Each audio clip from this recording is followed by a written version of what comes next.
함께 나눌 말씀은 참빛, 세상을 비추는 빛에 대한 예수님에 대한 말씀입니다.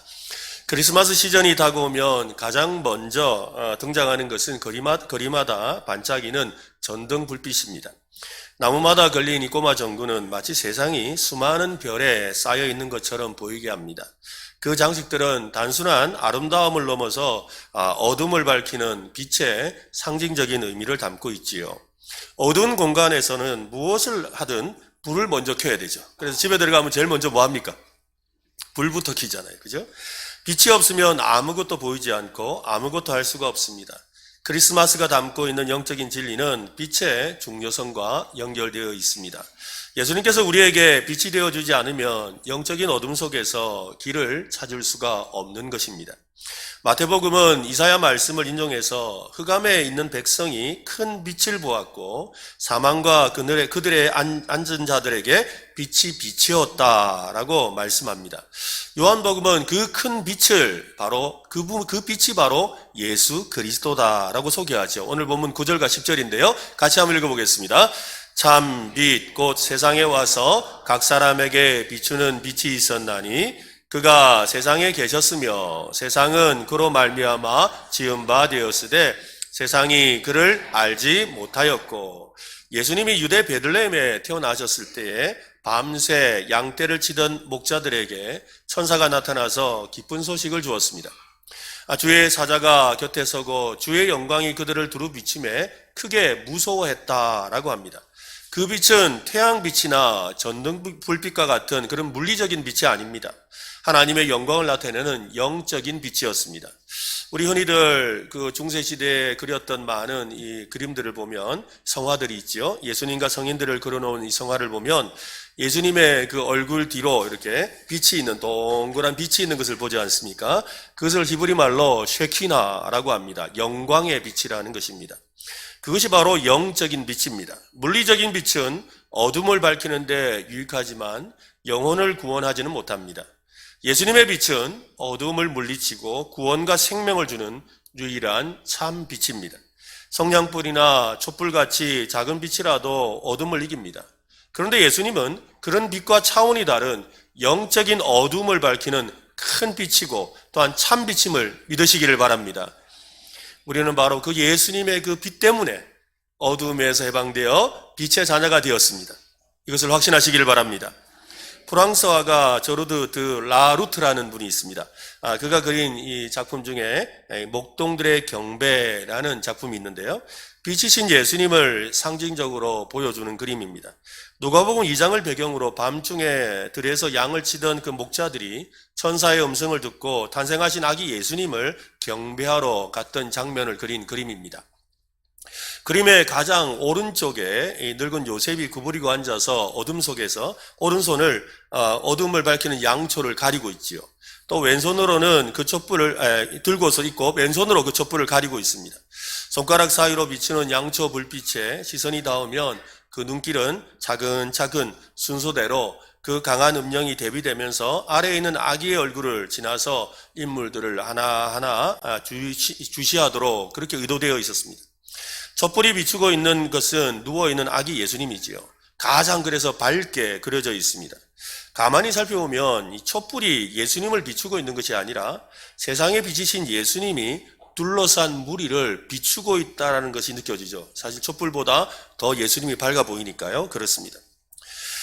아마도 요셉이 촛불을 가리고 있는 이유도 세상을 밝히는 진짜 촛불이 바로 진짜 빛, 촛불이 예수님이라는 것을 강조하려는 것 같습니다. 그림은 어둠 속으로 오신 아기 예수님이 바로 생명의 빛이심을 보여줍니다. 예수님이 우리 가운데 빛으로 오셨습니다. 예수님께서 우리의 어둠을 없애기 위해 빛으로 오셨어요. 아기를 바라보는 사람들의 표정이 조금 전에 그림에 보면 무뚝뚝해요. 그것은 그들의 현실을 보여주는 것입니다. 어둠에 사로잡힌 현실 말입니다. 하지만 빛이신 예수님을 통해 그들은 잃어버린 생명의 기운과 행복을 다시 회복하게 될 것입니다. 신문에서 한 의학자의 이 칼럼을 읽은 적이 있습니다. 겨울에는 주로 실내에만 머물게 되죠. 추우니까. 그래서 면역력이 저하되고 또 질병에 걸리기가 쉽다고 합니다. 또 우울증이 발생하기도 쉽다고 합니다. 그래서 하루에 한 30분이라도 햇볕을 쬐면 심신치유에 특효약이 된답니다. 그러니까 너무 집에만 계시지 말고, 그죠? 교회 나오는 김에 나오셔서 이렇게 햇빛도 쬐고 할 필요가 있는 것이지요. 여러분, 이 태양이라는 것, 그죠? 우리 세상에서 가장 빛의 근본이라고 할 수 있는 것은 태양이죠. 모두 다 태양의 영향을 받습니다. 이 태양은 우리에게 생명을 줍니다. 햇빛은 생명과 진리와 아름다움을 가져다 줍니다. 빛이 있어야 식물이 광합성을 하고 생명을 보존할 수가 있습니다. 인간의 육신도 마찬가지입니다. 인간은 동물이나 식물과 달리 영혼을 갖고 있습니다. 물리적인 빛 외에도 영적인 빛이 있어야 영적인 생명을 얻는다는 거예요. 우리의 육신을 위해서 태양이 필요하듯이 우리의 영혼을 위해서 빛이신 예수님이 필요합니다. 그 예수님이 여러분의 빛이 되시기를 바랍니다. 인간은 죄로 말미암아 영적인 생명을 잃었습니다. 잃어버린 생명을 다시 회복하는 것은 오직 십자가로만 가능합니다. 이를 위해 빛이신 하나님의 아들이 인간의 몸을 입고 태어나신 겁니다. 그래서 예수님을 빛, 생명의 빛이라고 하지요. 오늘 본문 4절을 보십시오. 같이 읽겠습니다. 그 안에 생명이 있었으니 이 생명은 사람들의 빛이라. 이 빛이 우리의 영혼에 계속 비춰줘야 영적인 생명의 활력을 얻을 수가 있습니다. 그게 바로 장차 받게 될 영생을 이 땅에서 미리 경험하는 기쁨과 만족과 평안과 사랑과 지혜입니다. 예수님의 빛은 영혼과 육신의 상처와 질병을 치유하는 능력이 있지요. 그래서 예수님께 가까이 가면, 빛이신 예수님께 가기만 하면 어떻게 돼요? 치료받고 회복되는 것을 우리는 복음서를 통해 발견할 수가 있습니다. 영혼이 치유되면 육체도 치유될 수 있습니다. 영혼과 육체는 서로 연결되어 있기 때문이지요. 그래서 사랑하는 자야, 내 영혼이 잘된과 같이 내가 범사에 잘되라 라고 말씀하신 이유입니다. 인생의 수많은 어둠의 권세에서 해방시킬 수 있는 분은 오직 빛으로 오신 예수님밖에 없습니다. 여러분, 그 예수님의 빛에 머물기를 바랍니다. 그 예수님의 빛으로 말미암아 여러분의 인생이 하나님의 은혜와 행복과 천국의 기쁨을 맛보는 역사가 있기를 예수님의 이름으로 축원합니다. 세상이 어둡다라는 말은 무슨 뜻이겠습니까? 성경에서 어둠이라는 단어는 악과 무지, 죄악을 말하는 것입니다. 그리고 하나님을 알지 못하는 무지의 구름으로 덮여 있는 상태를 말하는 것이지요. 어두움은 단순히 빛이 없는 상태가 아닙니다. 영적으로 타락하고 소망을 잃은 상태를 말합니다. 세상이 어둡다라는 말은 세상에 악과 엄청난 고난이 가득하다는 말입니다. 예수님께서 태어나실 때 여러분 무슨 일이 있었는지를 한번 생각해 보세요. 예수님이 태어나실 그때 폭력과 불의와 권력과 남용과 압제를 피하는 난민과 이산가족들, 그죠? 또 유아 살해 그 일로 인해서 막 피해난하고 도망하는 일들, 그리고 또한 배고파서 죽는 일들, 엄청난 어려움들이 있었죠. 한없는 슬픔과 고통이 가득한 세상이었습니다. 오늘날 우리가 보고 겪고 있는 것과 전혀 다르지 않는 2000년 전이나 지금이나, 아니 2000년보다 지금이 더한지도 모르지요. 그런 세상을 우리는 보고 있습니다. 세상이 흑암에 있다는 말은 악과 고난을 치유할 방법을 알지 못한다는 뜻입니다. 이 세상이 엉망인 걸 다 아는데 어떻게 해야 될지를 모른다는 것이지요. 이사야 8장은 하나님께로 온 빛이 우리에게 왜 필요한지를 설명하고 있습니다. 어떤 사람이 너희에게 말하기를 주절거리며 속살거리는 신접한 자와 마술사에게 물으라. 이 지금 어려움과 어둠의 문제를 어떻게 해결할까라고 생각하면서 속살거리는 신접한 자, 그죠? 무당이죠. 또 마술사, 점치는 사람들. 그 사람들에게 물으라는 거예요. 물으라 하거든 백성이 자기 하나님께 구할 것이 아니냐? 하나님께 구해야 된다는 거예요. 산 자를 위하여 죽은 자에게 구하겠느냐? 하라. 마땅히 율법과 증거의 말씀을 따를지니 그들이 말하는 바가 이 말씀에 맞지 아니하면 그들이 정녕 아침 빛을 보지 못하고 이 땅으로 헤매며 곤고하며 굶주릴 것이라. 그가 굶주릴 때에 격분하여 자기의 왕과 자기의 하나님을 저주할 것이며 위를 쳐다보거나 땅을 굽어보아도 환난과 흑암과 고통의 흑암뿐이니 그들이 심한 흑암 가운데로 쫓겨 들어가리라. 어두움 가운데 살아가는 이들이 그대로 계속해서 어두움 가운데 머물면 영원한 어두움으로 들어갈 수밖에 없다는 것이죠. 여러분, 영원한 어두움에 뭐가 있습니까? 지옥이 있는 거죠. 영원한 어두움 속에 들어가게 되는 거예요. 사람들은 세상을 바로잡으려고 전문가와 신비주의자와 또 학자들에게서 해법을 찾으려고 합니다. 사람들은 스스로의 힘과 노력으로 극복할 수 있다고 말하지요. 오늘날에도 사람들은 똑같이 주장합니다. 정부나 시장이나 첨단 기술을 통해서 세상을 구원할 수 있다고 이야기하지요. 그러한 믿음은 시대를 막론하고 여전히 존재합니다. 빈곤과 불의와 폭력과 악을 거뜬히 정복할 수 있다고 말합니다. 힘을 합하면 세상의 연합과 평화를 창출할 수 있다고 하지요. 과연 그렇습니까? 인류는 스스로 구원할 수가 없습니다. 정치제도나 이데올로기나 경제발전과 같은 것으로 세상을 구원할 수 있다는 그들의 호황된 믿음이 세상을 더 어둡게 만들고 있다는 것이지요. 크리스마스를 통해서 주시는 예수님의 메시지는 세상의 주장과는 정반대입니다. 인간의 노력으로는 어둠을 이길 수 없다라는 것입니다. 죄와 절망과 고난의 문제는 인간의 힘으로 해결할 수 없는 것이지요. 그래서 이사야 9장은 이렇게 말을 합니다. 흑암에 행하던 백성이 큰 빛을 보고, 8장에 나오던 그 암울한 그 상황 속에서 9장에서 답을 주는데, 흑암에 행하던 백성이 큰 빛을 보고 사망의 그늘진 땅에 거주하던 자에게 빛이 도다. 성경은 세상이 스스로 구원받을 수 없고 오직 하나님께서 보내신 빛으로만 치유와 회복이 된다고 말씀합니다. 예수님은 그 빛이 되어 이 땅에 오셨습니다. 이것이 예수님께서 빛으로 세상에 오신 이유입니다. 어두움은 절망과 좌절과 실패를 상징합니다. 그 끝은 멸망이라고 했습니다. 성경은 사탄은 인간의 영혼에 자꾸 절망을 심어주고 부정적인 생각에 빠져들게 합니다. 그래서 나는 안 돼, 이제는 다 틀렸어, 힘들어 죽겠어 라고 하면서 좌절하고 실망하고 포기하게 하죠. 희망에 대해서 생각하지 못하게 가로막는 것입니다. 그러나 큰 빛이신 예수님은 우리의 영혼에 항상 빛을 비춰주십니다. 긍정과 희망을 심어주시죠. 괜찮아, 잘 될 거야, 승리할 수 있어. 누구를 통하여? 예수 그리스도를 통하여. 아멘. 예수님은 우리의 영혼에 희망의 빛을 비춰주십니다. 예수님의 빛이 우리의 영혼에, 우리의 삶의 현장에 비치면 절망은 사라집니다. 우리가 태양을 바라보면 마음이 환해지듯이 예수님의 빛을 바라보면 희망이 넘치는 이유입니다. 그러나 태양을 등지면 어두운 그림자가 내 앞을 가로막지요. 그렇잖아요, 그죠? 태양이 내 뒤에 있으면 내 앞에 그림자가 있어요. 그처럼 예수님을 등지면, 예수님을 떠나서 예수님께 등을 지면 낙심과 절망으로 가득해질 수밖에 없습니다. 생명의 빛이신 예수님을 그래서 우리는 날마다 바라보아야 합니다. 생명의 빛이신 예수님께서 우리와 함께 하심을 믿어야 합니다. 빌립보서 2장 15절과 16절은 말씀합니다. 이는 너희가 흠이 없고 순전하여 어그러지고 거스르는 세대 가운데서 하나님의 흠없는 자녀로 세상에서 그들 가운데 빛들로 나타내며 생명의 말씀을 밝혀 나의 다름질이 헛되지 아니하고 수고도 헛되지 아니하므로 그리스도의 날에 내가 자랑할 것이 있게 하려 함이라. 빛이신 예수님으로 인해 어두운 세상에서 빛의 자녀로 살아가시기를 바랍니다. 빛으로 오신 예수님의 그 성탄의 기쁜 소식을 우리가 힘껏 전함으로 어둠을 물리치고 생명의 빛을 전하는 것입니다. 우리가 나가서 예수님이 이 땅에 오셨음을 외치는 이 일이 무엇이에요?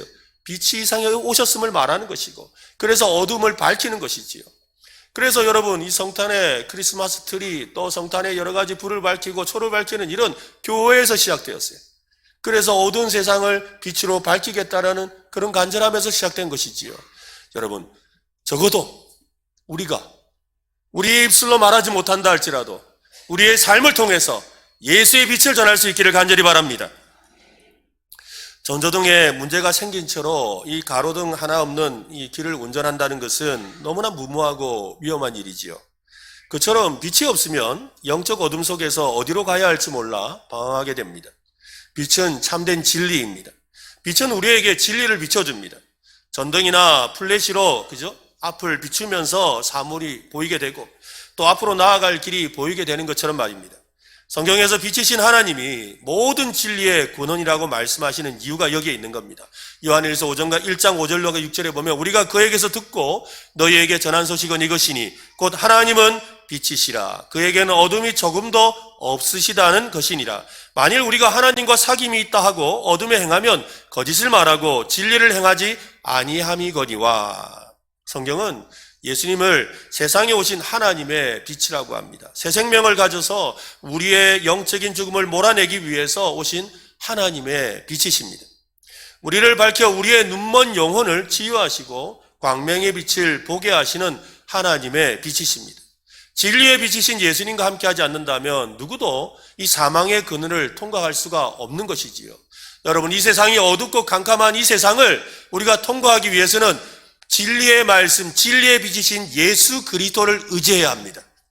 여러분의 인생이 예수 그리스도로 그 진리를 의지하며 살아가시기를 바랍니다. 다른 불빛이 모두 꺼질 때도 빛이신 예수님만이 우리를 위한 빛이 되어주시죠. 아니, 세상의 헛된 희망과 우리에게 빛이라고 생각했던 거짓된 빛들이 하나 둘 사라지게 되는 그 순간에 찬란하게 빛나는 그 빛 하나가 남는데 그것이 바로 예수 그리스도 진리의 빛입니다. 요한복음 8장 12절 같이 한번 읽어보겠습니다. 같이. 예수께서 또 말씀하여 이르시되 나는 세상의 빛이니 나를 따르는 자는 어둠에 다니지 아니하고 생명의 빛을 얻으리라. 여기서 따른다라는 말은 믿고 의지한다는 것을 가리킵니다. 오직 예수님을 믿음으로 영생을 얻습니다. 이렇게 사망에서 생명으로 구원받은 사람은 이 세상에서 영생을 맛보며 살다가 궁극적으로는 천국에 들어갑니다. 천국은 생명의 빛이 가득한 곳이지요. 요한계시록은 천국에 대해서 그 성은 해나 달의 비침이 쓸데없다. 왜냐하면 해나 달이 필요가 없다는 거예요. 왜냐하면 그 정도 빛으로는 감당이 안 된다는 거죠. 왜냐하면 하나님의 영광이 비쳐서 어린 양이 그 등불이 되시는데 그 빛이 태양보다 달빛보다 더 찬란하다고 말하고 있습니다. 천국에는 전등도 심지어 해와 달도 없습니다. 왜냐하면 어린 양 예수님이 등불 곧 빛이시기 때문입니다. 오늘날 어느 때보다 무지와 불신의 구름이 짙게 두려워진 한 치 앞도 볼 수 없는 어둠이 세상 가운데 가득합니다. 트럼프 행정부 시절에 고위관리를 지낸 윌리엄 울프라는 분이 있는데요. 그분은 아주 독실한 크리스찬입니다. 그가 이 크리스찬 포스트라는 이 잡지에 글을 썼는데 크리스마스는 문화전쟁이라는 글을 썼습니다. 자신의 글에서 이 크리스마스가 되면 그리스도인들은 자신이 깨닫든 깨닫지 못하든 우주적인 문화전쟁에 휩싸인다고 합니다. 단지 예수님 탄생 장면이나 예배당에서 울리는 찬송가에 관한 것이 아닙니다. 세상을 잠식하고 있는 가치의 충돌과 상대주의와 세속주의의 그림자에 맞서서 진리를 수호하는 일에 관한 이야기입니다. 오늘날은 기존의 이 도덕성을 새롭게 정의하고 있죠. 여러분, 요즘 세상이 그렇지 않습니까? 우리가 기존에 알고 있던 도덕적인 문제, 윤리적인 문제가 엉망진창이 되어버린 세상을 살고 있습니다. 또한 진정한 아름다움에 대해서 왜곡되고 있죠. 그래서 우리가 기존에 알고 있던 아름다움이 아니라는 거예요. 그것이 진짜 아름다움이 아니라고 이야기합니다. 절대적인 진실을 상대적인 것으로 만들고 있습니다. 심지어는 거짓 것으로 바꾸려고 하죠. 그런 세상에 진리의 빛이신 예수님이 오셨습니다. 오늘날 동성애 문제나 낙태 허용의 문제라든지 차별금지법과 같은 이름으로 행해지는 또 다른 차별, 기독교의 핍박, 그리고 온갖 거짓말과 불의를 조장하는 문화에 대한 이 반격 신호가 바로 이 성탄이라는 거예요. 빛으로 오신 예수 그리스도, 아기 예수님이라는 것입니다. 윌리엄 울프의 말대로 지금 우리는 문화전쟁 중에 있습니다. 그의 말에 전적으로 공감이 됩니다. 점점 더 차별이라는 이름으로 인류 본질의 자체를 재정의하려는 세상에서 진짜 진리가 무엇인지를 보여주는 것은 오직 빛이신 예수님밖에 없다라는 거예요. 예전에는 여러분 남자, 여자 분명했어요. 근데 이제는 뭐예요? 남자, 여자 혹은 그 무엇. 우리가 알고 있는 그것이 아니에요. 너무나 당연한, 그냥 좀 극하게 표현하면 1 더하기 1은 2라고 말할 수 있는 이 세상이 아니라는 거예요. 점점 더 혼미해지고 어두워져 가는 세상 속에서 진짜 진리가 무엇인지를 찾아야 되는 세상이 되었어요. 그 진리는 바로 빛이신 예수 그리스도밖에 없습니다.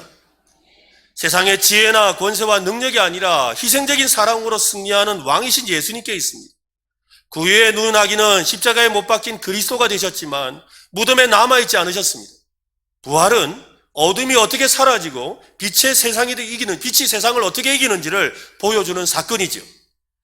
세상의 악으로 오신 예수님, 빛으로 오신 예수님은 지금도 하나님 보좌 우편에서 통치하고 계심을 여러분 믿으시기를 바랍니다.